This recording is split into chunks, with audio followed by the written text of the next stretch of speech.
Hello, bonjour Mickaël, nous sommes le lundi 18 avril 2022. Je ne vous ai pas fait l'analyse ce week-end pour cause d'anniversaire de ma fille.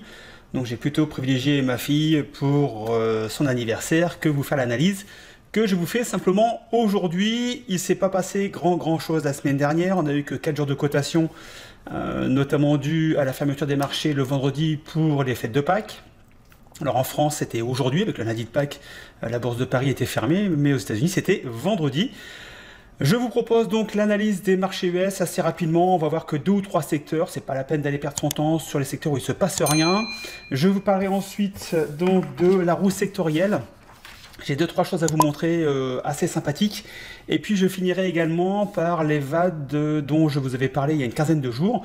On verra qu'il y a des VAD qui se passent plutôt bien et d'autres qui se passent pas très bien pour l'instant, mais avec bon espoir que la tendance se renverse. Donc on verra ça en fin de vidéo. Je vais donc commencer par le S&P 500. Comme vous pouvez le voir ici à l'écran, nous sommes actuellement dans une zone baissière, dans un canal baissier. Nous sommes dans une zone de congestion, clairement entre les 4300 et les 4600. Tant qu'on restera dans ce range-là, ça va être assez compliqué d'aller prendre des positions. On a bien essayé, il y a une dizaine de jours, de casser la 200 pour aller rechercher ici un point haut autour des 4640. Malheureusement, on s'est fait rejeter assez rapidement. Vous voyez que toute la semaine dernière, on l'a passé sous la 200. On était coincé entre la 200 et la 50 jours.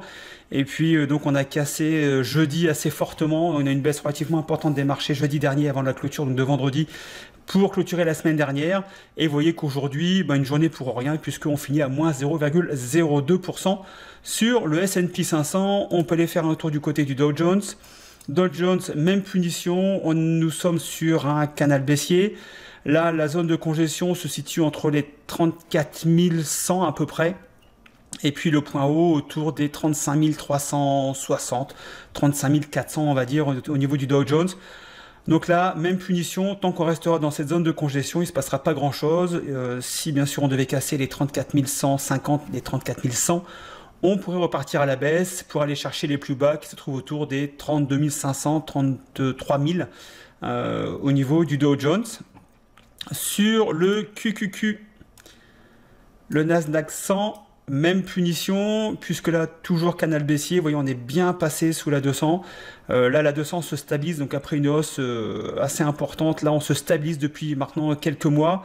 Et là, on commence à tirer tout doucement vers le bas. Donc, si on devait avoir quelques séances encore à la baisse ou dans un range ici autour des 300, 330, on commencerait à voir la 200 partir à la baisse et c'est pas spécialement un bon signe puisque vous voyez que pour l'instant on est clairement sous la 200 et on est clairement sous la 50 jours également sur le Nasdaq. Au niveau du Russell 2000, écoutez, le Russell 2000, là je ne l'ai pas dessiné mais on peut se le faire tout de suite. On voit bien la zone de congestion qui se met en place ici. Voilà, grosso modo, on est sur une zone qui se situe entre les 193, 194 et ici les 210. Au niveau du Russell 2000, on est plutôt baissier pour l'instant. Vous voyez que là, on a aussi la 200 jours qui pique franchement vers le bas, la 200 qui essaye de se stabiliser après une descente relativement importante. Mais là, même punition que sur les autres indices. Nous sommes dans un range actuellement et je pense que c'est ce qui va se passer encore pour le mois d'avril, le mois de mai. Normalement, le mois d'avril est un mois plutôt haussier en général. On a plutôt un mois qui est d'ordre général assez haussier. Et vous voyez que là, pour l'instant, je pense que le mois d'avril risque de finir baissier. Nous sommes quand même le 18. Il reste une dizaine de jours de cotation, mais c'est plutôt mal embarqué pour que le mois d'avril finisse haussier. Après, peut-être bonne surprise, on verra, mais pour l'instant, c'est quand même pas le chemin que ça en prend. On va faire également un tour du côté du VIX. Puisque là, le support du VIX ici joue extrêmement bien son rôle. On est venu reprendre appui il y a une dizaine de jours ici sur le support. Et vous voyez que là, on est bien reparti à la hausse sur le VIX. Aujourd'hui, le VIX a beaucoup baissé. On a perdu quasiment 2,5%. Alors que le marché, au niveau du S&P 500, lui, il a perdu que 0,02%. Donc on voit bien que la volatilité est assez exacerbée en ce moment. Et que ça bouge pas mal, même pour des mouvements assez faibles du S&P 500. On a des variations assez importantes au niveau de la volatilité. Écoutez, nous, en tant que vendeur d'options, on adore la volatilité. Donc en ce moment, on s'amuse plutôt bien avec les options. J'espère que c'est le cas pour vous aussi avec les actions, même si c'est un peu plus compliqué. Mais même dans ces périodes un peu compliquées au niveau du trading, avec les options, on peut tout à fait prendre des positions gagnantes avec les options. Alors, je vais passer très rapidement sur 3 secteurs qui sont XLV, XLP, XLU, qui sont les 3 secteurs dits défensifs. On a plutôt XLP et XLU qui sont vraiment classifiés comme défensifs, mais nous verrons après sur la roue sectorielle que XLV est très très bien placé dans les secteurs défensifs. Vous pouvez d'ailleurs constater que sur XLV, alors si on prend un comparatif avec, on peut le faire tout de suite, voilà, je vais prendre ça comme ça ici. Là ici, je vais prendre le S&P 500, SPY. Voilà. Donc là, vous voyez que au niveau du S&P 500, on est quand même baissier, alors que sur ici XLV, on est quand même plutôt haussier. Donc on est aujourd'hui, on a XLV qui superforme le marché par rapport au S&P 500. Notamment comme XLV, XLP qu'on verra juste après. Donc c'est peut-être intéressant d'aller chercher des valeurs sur XLV puisque ça superforme le marché. Donc je vous montrerai après comment aller chercher des valeurs qui superforment le marché et qui notamment superforment XLV. Donc si vous avez XLV superforme le S&P 500, vous avez en termes de probabilité plus de chances d'avoir des winners que des losers. On verra ça juste après. Je reviens ici avec mon écran classique. Voilà XLV, voilà. Donc, petite prise de bénéfice, tout à fait logique, puisqu'on a quand même fait une hausse. On va aller voir ici. On a fait une hausse depuis le plus bas de février. Alors, pas en ligne droite, hein, mais on a fait une belle hausse à quasiment 15%.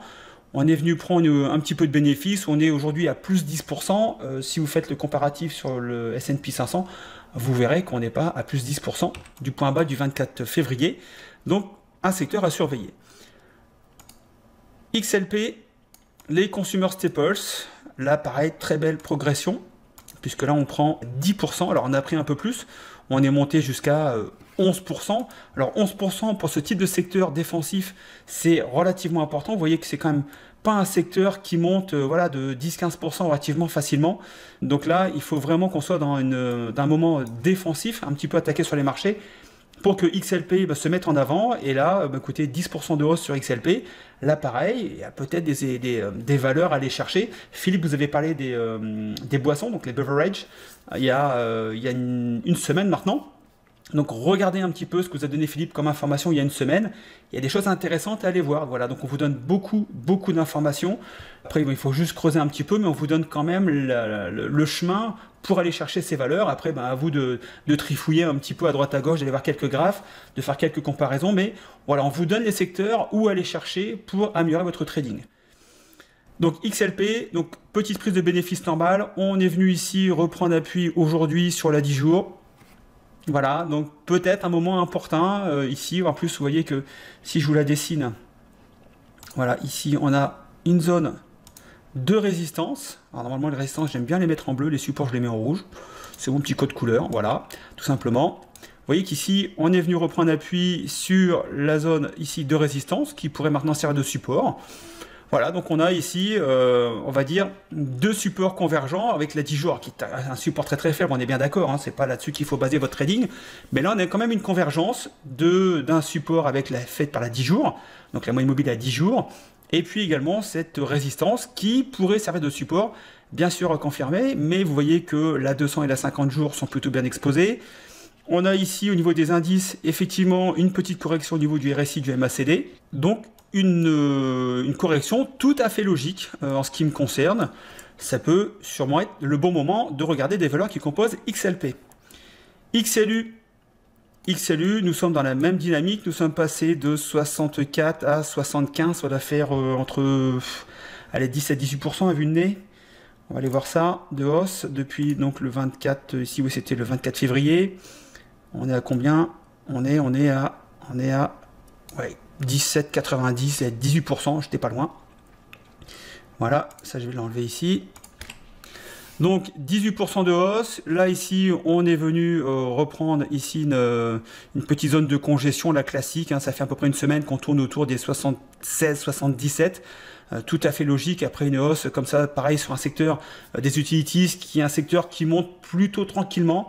Là, on s'est quand même pris 18% en l'espace d'un mois et demi, donc très très belle performance sur les utilities, qui confirme bien également ce secteur défensif, ce rôle de secteur défensif que fait XLU. Alors sur le reste, je ne vais pas aller voir, puisqu'il n'y a pas grand chose à dire. Là aujourd'hui, c'est juste du bruit de marché journalier, il n'y a pas grand chose à faire, il y a juste les financières qui ont un petit peu rebondi aujourd'hui. Alors au niveau des financières, juste pour information, pour ceux qui nous suivent avec les options, on s'est fait, ceux qui sont membres de la formation option, puisque vous savez que je poste absolument tous mes trades, ainsi que les membres de la bourse sans stress nous postons tous nos trades en direct sur le Discord. Et donc on s'est fait assigner vendredi dernier sur Morgan Stanley et sur Bank of America. Alors on avait un strike de 41 sur Bank of America. On s'est fait assigner, on doit être autour des 38-39 je crois aujourd'hui, j'ai regardé ça ce matin. On va aller voir tout de suite. Voilà, on est à 38, donc on est à 2,50$, ouais, même pas 2$. 2,15$ de l'assignation. On a vendu un call court terme pour aller récupérer un petit peu de prime. Écoutez, si on se fait sortir assez rapidement dans les quelques jours qui suivent, on aura pris une prime à l'aller, une prime au retour. On va sortir au point d'assignation, donc plutôt une belle performance. Sur Morgan Stanley, on est un peu plus qu'on appelle dans la monnaie, donc la perte pour l'instant est un petit peu plus importante. On perd à peu près 500$ par contrat. Là c'est pareil, on a mis une stratégie en place pour aller récupérer de la prime, aussi bien à la hausse qu'à la baisse. Tout a été mis bien sûr dans le Discord. Donc vous avez toutes les stratégies de réparation qui sont postées en même temps. Donc maintenant, je voulais vous parler de la roue sectorielle pour vous montrer. Alors roue sectorielle, c'est très simple, vous allez sur Google, vous tapez roue sectorielle et vous avez pléthore de roues sectorielles. Alors j'ai repris celle-ci, puisque celle-ci, c'est moi qui l'ai faite. Bien sûr, je me suis inspiré de ce qui existait, mais j'avais voulu faire quelque chose d'un peu plus sympa. Et ici, vous voyez que l'énergie, qui est un secteur qui pousse très fort depuis plusieurs mois, quasiment 1 an et demi, donc l'énergie arrive au sommet quand nous sommes dans une phase d'expansion des marchés. Et quand on arrive dans une période de surchauffe, vous voyez qu'on a le domaine du healthcare, des consumer staples et des utilities qui prennent le relais. Voilà, donc nous pour l'instant, on se concentre sur ces secteurs-là. Après, c'est très simple, vous allez sur Stock Charts. Voilà, alors je vous mettrai le lien en descriptif si vous voulez, et vous regardez sur 3 mois ce qui se passe. Alors ici, vous pouvez sélectionner différentes durées de temps. Vous avez du 6 mois, du 1 an, du 3 mois. Moi, j'aime bien travailler sur le 3 mois, voir un peu ce qui se passe. Et sur le 3 mois, qu'est-ce qu'on voit? On voit que ici, bien sûr, l'énergie pousse avec plus 25% sur 3 mois. Vous avez en dessous les utilities, ici la courbe rouge, et la courbe verte, vous avez les healthcare, comme par hasard. Et si vous reprenez la roue sectorielle, vous avez l'énergie, les healthcare, utilities, consumer staples, qui doivent être juste en dessous, puisque le noir ici, c'est les consumer staples. Donc on a bien ici, au niveau de la roue sectorielle, les 4 secteurs qui vous indiquent que nous sommes dans une période de surchauffe et que il faut plutôt s'orienter sur ces secteurs d'activité que sont les healthcare, les consumer staples et les utilities, en sachant qu'on est toujours très exposé en ce moment sur l'énergie, puisque l'énergie a fait aujourd'hui de très belles performances. Donc côté nos ventes de put se passent plutôt très bien, merci pour elles. Alors, je reprends ici également Finviz, vous allez sur finviz.com, vous tapez sur groupe et vous voyez que au niveau des secteurs, vous avez, alors bien sûr sur la journée c'est du bruit de marché, donc on regarde plutôt sur du 1 mois, du 3 mois, et sur du 1 mois, du 3 mois, qu'est-ce que vous voyez? Si je remonte à 3 mois, on avait les healthcare ici qui commençaient tout juste à passer positif, alors qu'on était négatif à moins de 23 ici il y a à peu près 6 mois. On est repassé positif au niveau donc du trimestre dernier, enfin sur le trimestre en cours. Au niveau du mois passé, on voit que les healthcare sont repassés positifs à 0,56. Et donc là, on est sur une semaine. Donc on a vu qu'il y avait une des prises de bénéfices, donc c'est tout à fait logique qu'on ait une prise de bénéfice sur le healthcare après la montée que je vous ai montré tout à l'heure. Mais vous voyez qu'on a bien ici l'énergie, les utilities, les consommateurs défensifs, ça porte bien son nom, et ici les healthcare. On a un petit peu de basic materials également et du real estate, mais vous voyez qu'ici on a bien nos 4 secteurs qui sont sur du 3 mois et du 1 mois qui sont en hausse. Alors pourquoi aller chercher des valeurs qui sont en baisse? Alors vous avez des secteurs, vous avez tout devant les yeux, on vous dit voilà, vous avez des secteurs qui sont en hausse, cherchez des valeurs qui composent ces secteurs qui sont en hausse et vous aurez les probabilités de votre côté. Vous allez me dire, ok, j'ai maintenant les secteurs qui superforment, mais comment je fais pour trouver des valeurs qui sont dans les indices qui superforment l'indice S&P 500? Alors, vous êtes toujours sur Finviz, on vous l'a montré plusieurs fois, mais voilà, la répétition est mère de compréhension, donc vous allez sur Screener, par exemple. Voilà, ici vous avez les secteurs. Donc, on recherche des valeurs du domaine du healthcare, ici. Voilà, vous avez les domaines du healthcare et vous avez à peu près 1297 sociétés. Alors, on va éviter tout ce qui est biotech à 30 millions de capi, etc. Enfin, toutes les petites biotech là, qui montent très très vite mais qui descendent encore plus vite. Donc ça, moi, ça ne m'intéresse pas du tout. Donc, je vais aller sur des valeurs. On va prendre au minimum du middle cap, donc des sociétés qui sont supérieures à 2 milliards de capitalisation. Et là, on n'a plus que 234 sociétés.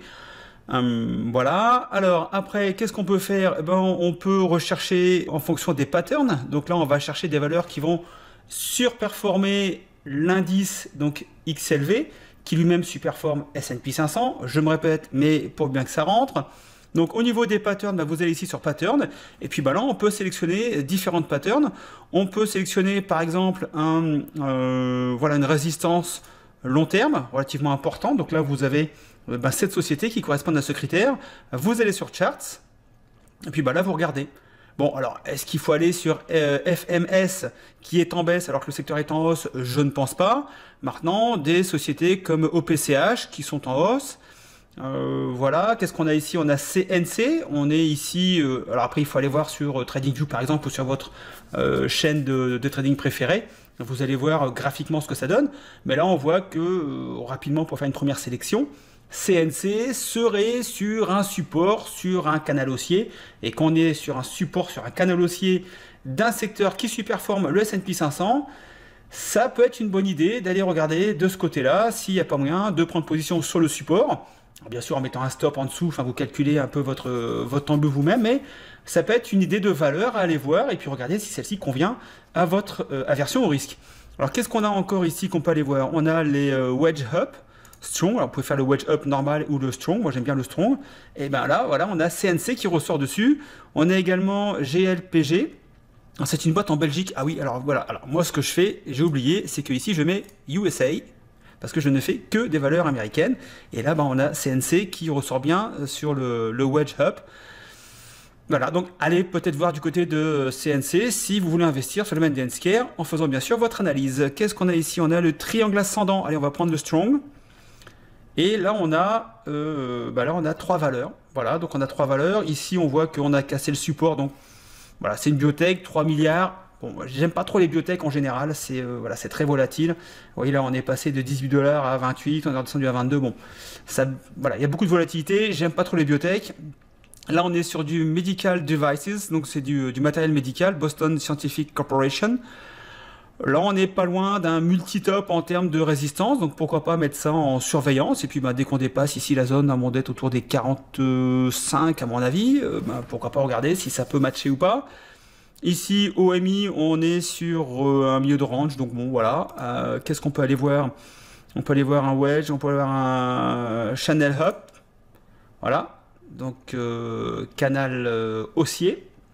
Et puis là, voilà, vous avez plusieurs valeurs. Donc là, on est sur du 134 milliards de capitalisation, donc plutôt une grosse société. On arrive sur une résistance. Bon, aller acheter une résistance sur un canal haussier, c'est pas vraiment la meilleure idée. Je préfère plutôt acheter des supports sur des canaux haussiers. Voilà, là, bon, après à surveiller, hein, si on casse franchement, pourquoi pas. Si on fait un breakout, on va chercher, pourquoi pas. Ici, BMY, Drug Manufacturer, donc là, c'est un fabricant de médicaments. Bon, 161 milliards, pardon, ça reste quand même de la grosse capi, on peut aller voir pourquoi pas. Là, ici, vous voyez, on a bien cassé ici la résistance, donc là, ça peut être intéressant de rentrer. On était ici sur une zone de résistance, on casse, on a une convergence, big, là, on fait un breakout, on part. Bon, là, ça peut être une pattern à aller chercher. Qu'est-ce qu'on a ici? On a EHC, Medical Care Facilities, 6 milliards de capitalisation.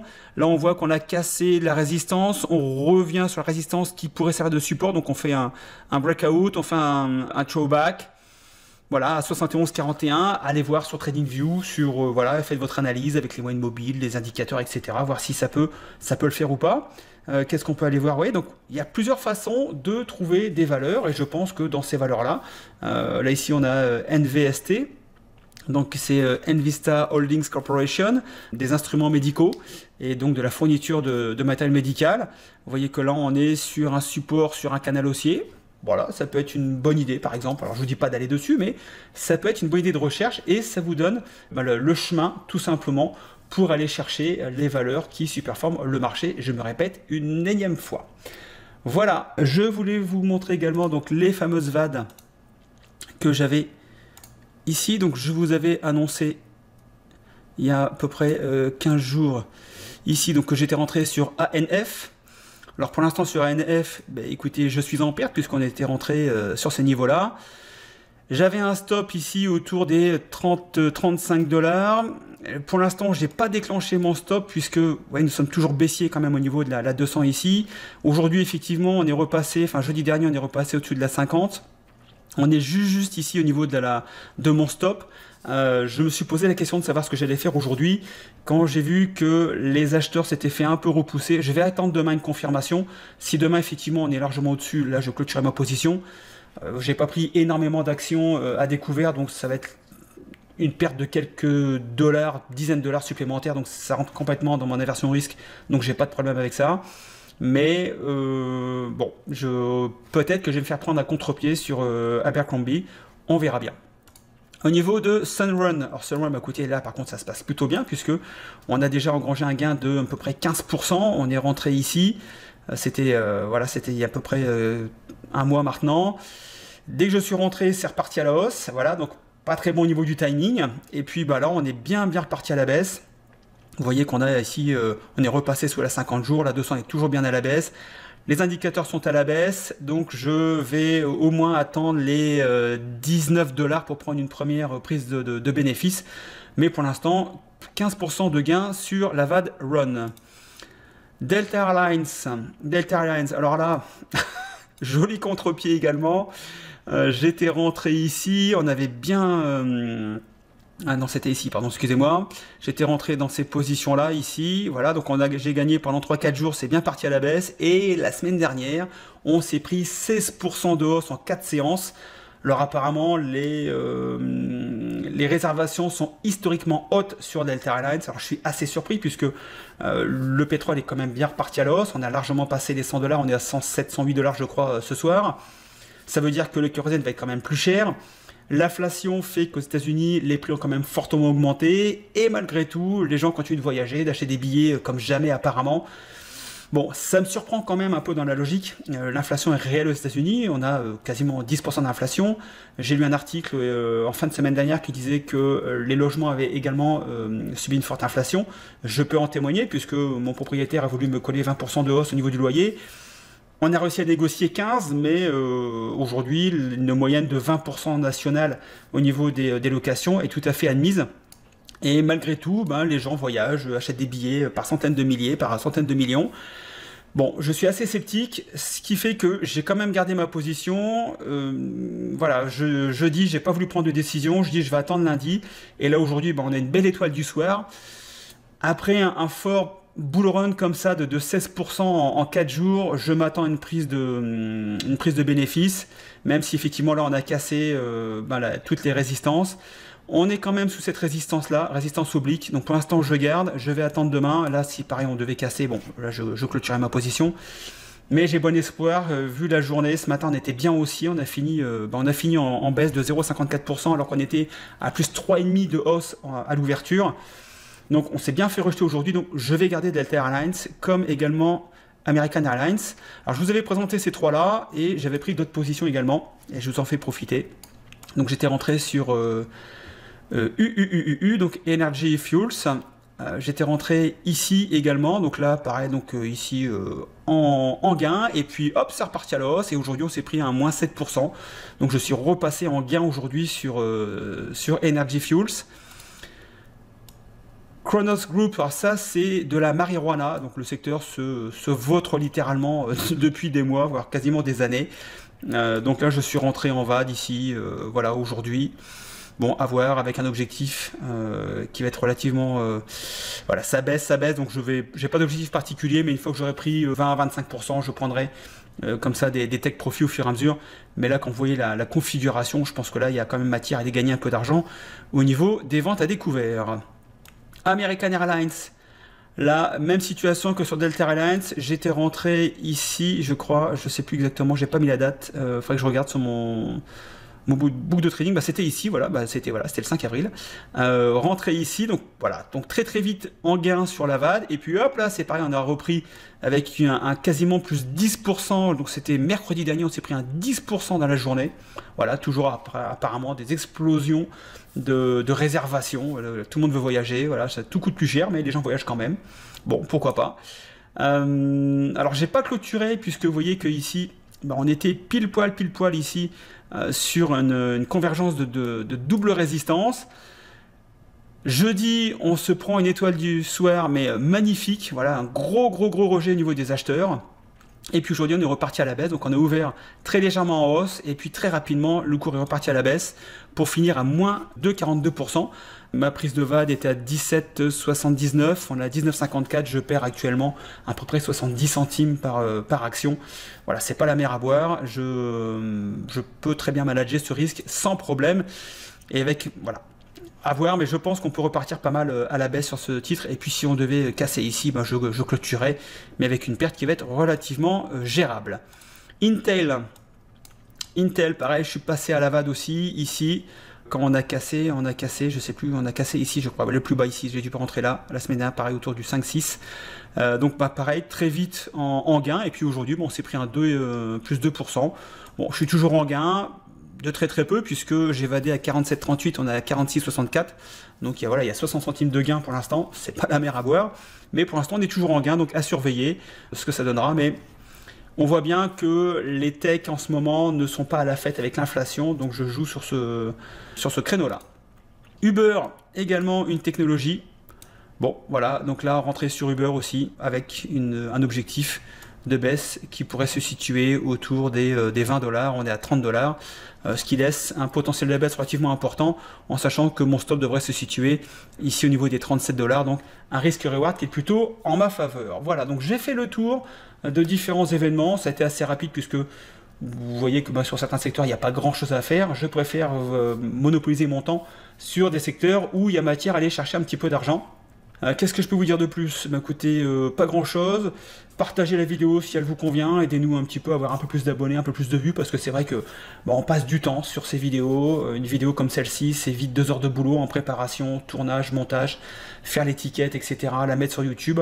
C'est en gros 2 heures, 2 heures et demie de boulot, donc voilà, on aimerait avoir un petit peu plus d'abonnés, puis un petit peu plus de vues, ça nous ferait toujours plaisir, et ça nous permet de garder un peu la niaque pour continuer à vous proposer toutes les semaines, que ce soit Philippe ou moi-même, des analyses du marché américain, en sachant que de toute façon nous sommes effectivement sur une niche avec le marché américain et les options, mais on va là où est l'argent, donc sur le marché américain, tout simplement. Ok. Sur ce, soyez prudents sur les marchés, vous voyez, il n'y a pas, à mon avis, pas matière à aller rechercher des hausses relativement importantes à court terme, donc soyez très prudents. Si après vous voulez nous rejoindre sur le Discord, écoutez, vous m'envoyez un email à laboursesansstress@gmail.com et je vous enverrai des conditions pour accéder au Discord si vous souhaitez. Bien sûr, c'est un abonnement, je vous préviens tout de suite, c'est payant. Voilà, on met toutes nos positions en direct, etc. Alors ce ne sont pas des conseils d'achat ou de vente, c'est tout simplement ce que nous on fait, et ça vous permet d'apprendre également par mimétisme, voilà, de notre façon de trader qui pour l'instant est plutôt bénéfique. Voilà, donc si vous voulez nous rejoindre, vous m'envoyez un email et puis écoutez, j'espère qu'on vous comptera dans nos salons Discord très prochainement. Sur ce, trade safe, bonne semaine, ciao, bye bye.